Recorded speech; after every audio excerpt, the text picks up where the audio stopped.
What's up, y'all? Boruto 2 Blue Vortex just dropped an insane chapter, and I'm about to give you a page-by-page breakdown. But before I get into it, make sure you like the video, subscribe to the page, and hit that noti bell. Let's rock. All right, so first off, before we get into it, let's all admire the beauty of this front panel. This first page, the color page with Boruto giving so much aura, dog. The blue shirt, the blue blouse inside is really a nice touch. Like, it really brought this outfit together. So the chapter begins right where we left off last week with Ryu being defeated and Thorn Soul floating in the air. Overuse of Sarada's Mangekyo Sharingan has her passed out, so right now it's Mitsuki and Araya versus a bunch of claw grimes. But then out of nowhere, Jura pops out from one of the claw grimes, and now they're like, okay, we have a problem. Araya says, hey, is that? And Mitsuki's like, he matches the description of the Divine Tree's boss, Jura. Now this has to be the first time actually seeing Jura because Mitsuki wasn't around when Jura attacked the Leaf Village the first time. I can't remember where he was at. And of course Araya is from the Sand Village, so he doesn't know left from right as far as Shinju. Now for a brief second in the top left panel, you see he looks at Sarada, so she catches his attention, most likely because of whatever she just did with her Mangekyo Sharingan. But then he flies straight up to the sky and begins surveying the area. And this kind of confuses Mitsuki and Araya because they assumed that he was going to be automatically going for Ryu's Thorn Soul. But something else caught his attention, and the point of view switches to Boruto and Konohamaru. Now Boruto had just defeated Matsuri and she's in pieces on the ground and they're waiting for her Thorn Soul to materialize.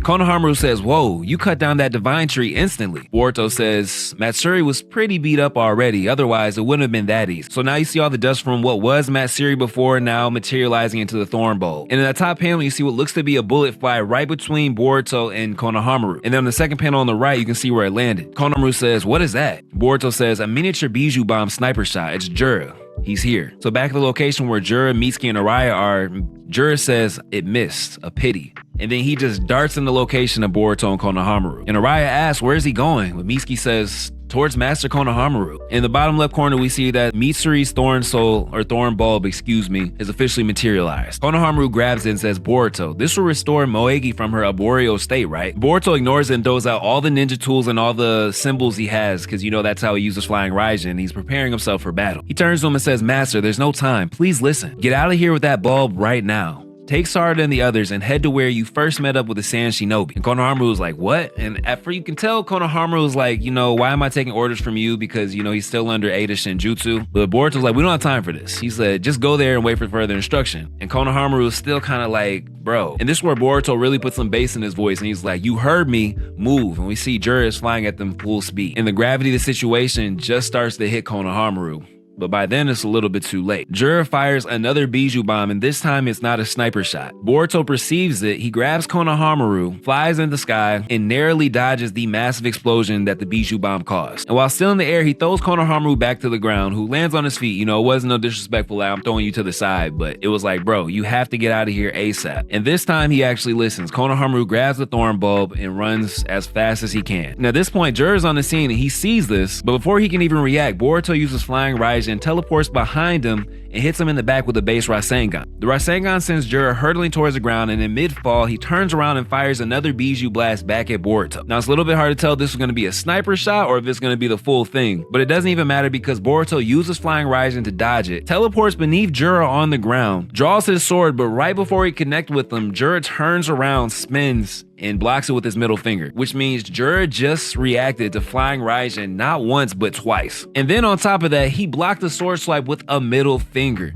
That is some Sung Jin Woo level aura farming. Right now, Boruto and Jura are going aura farm for aura farm. So both parties land on the ground and Jura says, the Flying Raijin, impressive translocation. It's a bad habit, but fighting a strong opponent like you makes my heart dance with joy. Pause. Boruto doesn't say anything. The point of view switches to a conversation between Kashin Koji and Ada. Ada says, it seems Boruto's holding out on his own quite nicely. He really has no chance against Jura? And Kashin Koji says, that's right, there's absolutely no way he can win, not with the current events. And Boruto himself has to be aware of this fact. And Ada says, that means he's in a pinch and he needs to teleport away ASAP. Kashin Koji says, but he can't, even if he wants to. Long distance Flying Raijin is tricky. Boruto's teleportation depends on him sensing chakra marked objects, and they're hard to detect the farther away he is. And to me, this is one of the flaws that Boruto has with his Flying Raijin, which I'm sure they're gonna find a way to remedy. I mean, he is Otsutsuki at this point, and they can pretty much just teleport and use portals, so I think eventually he will graduate from this kinda nerf version of Flying Raijin, but we'll see. Kashin Koji continues, and that's not all. If Boruto fled right now, he'd put the others in danger, and plus, Jura would retrieve Matsuri and Ryu's thorn bulbs. So Boruto's thinking he needs to keep Jura engaged until Konohamaru, Sarada, and the others can get away somewhere safe. And Ada says, so you mean? Kashin Koji confirms, Boruto's done for, without a doubt. And the point of view switches back to the battle. Jura is still yapping, and Boruto really isn't giving him the time of day. He says, I believe you know this already, Otsuki Boruto, but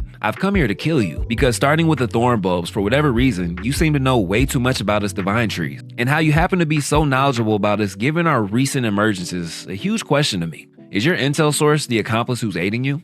Now Boruto doesn't respond, and Jura says you don't intend to answer. But in his head, he's thinking he gotta have taken some kind of damage from the Rasengan, but I can't read him at all. I guess to take him down, I need to use Usahiko. And Jura says, well then, Otsutsuki Boruto, the next question is out of pure curiosity. Then he looks at him intently and says, what is love? My current opinion is that it's a concept that can be a fatal weakness for you humans. A flaw that is a side effect of being highly intelligent. Take you, for example. I suspect you know how minuscule your chances of winning against me, but you still came here. Most likely to save your friends, so in other words, love has lured you here to the place of your death. And as he says this, he activates a wood-style jutsu to try to capture Boruto. But Boruto leaps into the sky to avoid it. The trees follow him from the ground below, but he uses a sword to swipe him down. And now he's on the run, but the trees are kind of following him everywhere. And Boruto thinks to himself, damn it, without planting my feet on the ground, I can't use Uzahiko. So in that case, but before he can finish his epiphany, he does get hit by one of the trees, and it knocks him away from his sword. And before he could gather himself, Jura uses those trees to capture him the exact same way he had Himawari, almost like crucifixion style. So Boruto is separated from his sword, and we see Jura walk up to it. Jura bends down to pick up the sword, and Boruto gets pissed off really fast. He says, that's a precious object I borrowed from my master, and if you do anything to it,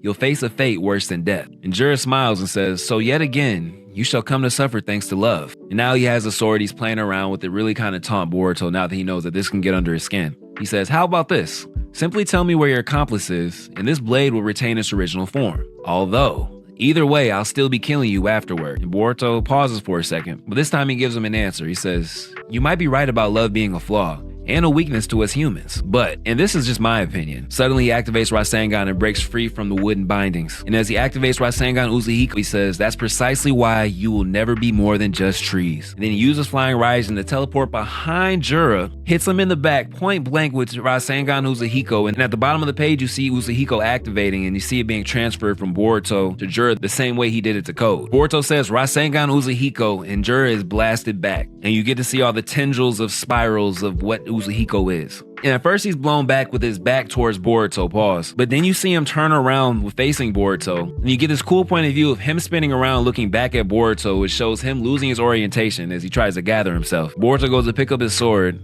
and Jura takes a knee because his equilibrium is thrown all the way off. Boruto says, the world seems to be spinning, right? Your sense of equilibrium is mucked. Not gonna lie, the first time I read that, I swear you said your sense of equilibrium is but he continues, you won't be able to fly anymore. I bet even standing up straight will be difficult. Boruto talking that shit. Boruto talking crazy. Yeah, go ahead, King. Jura looks down and says, this power. And it's almost as if he can feel the weight of the world's gravity forcing him down to the ground. He tries to stand, he can't. He tries to fly, he can't. But then suddenly he does something that shocks everybody. Boruto, the reader, maybe even himself. He stands up and says, it seems to follow principles similar to the Bijou bomb. Hence, I was able to nullify it. And Boruto looks down and says, damn it, Uzahiko won't work on him. So that was an absolutely insane chapter. We've been waiting to see what a matchup between Boruto and Jura would look like for a while. And at first it looked like Boruto was holding his own for a while. He was giving Jura backshots. Pause. Backshots using Flying Raijin to teleport behind him, hit him with Rasengan point blank. He got him with Uzahiko point blank, but it didn't seem to amount to anything at the end of the chapter. Jura doesn't look like he took any damage, and he's able to nullify the effects of Boruto's strongest jutsu, at least as far as we know. So unless Boruto has some kind of special jutsu we don't know about in the bag, or some kind of secret technique, or some kind of backup plan, he's gonna need some bailing out. Now, of course, Boruto's not gonna die. Jura's not gonna kill him, so I see there are only two-ish, maybe three options. The first option is Kawaki. A couple chapters ago, Kawaki got his limiters removed. So now all the stats that went to his defense are now going to his offense. So he should be a walking, talking nuke right now. The other option would be for a Momoshiki appearance. I know the whole fandom has been waiting on hands and knees, begging for Momoshiki to just do something, say something, just so we can see like what the vibes is. We haven't seen Momoshiki since the end of part 1. So that would be the other option. The only thing I could think of besides those two things happening that could bail Boruto out of the situation would be if Cash and Koji decided to pull up to the battlefield, but I'm not necessarily sure how he would get there. He'd have to leave the snake cave that he's in right now. I mean, we've seen teleporting abilities with the toes in some way, shape, or form, so I mean, it's not impossible, but that one I think has the lowest chance of happening. I can't picture Cash and Koji coming to the battlefield yet. But let me know what you guys think in the comments. Let me know if there are any other manga you want me to cover, and before you leave the video, please, for me, like it, subscribe to the page, hit that noti bell. See you next time.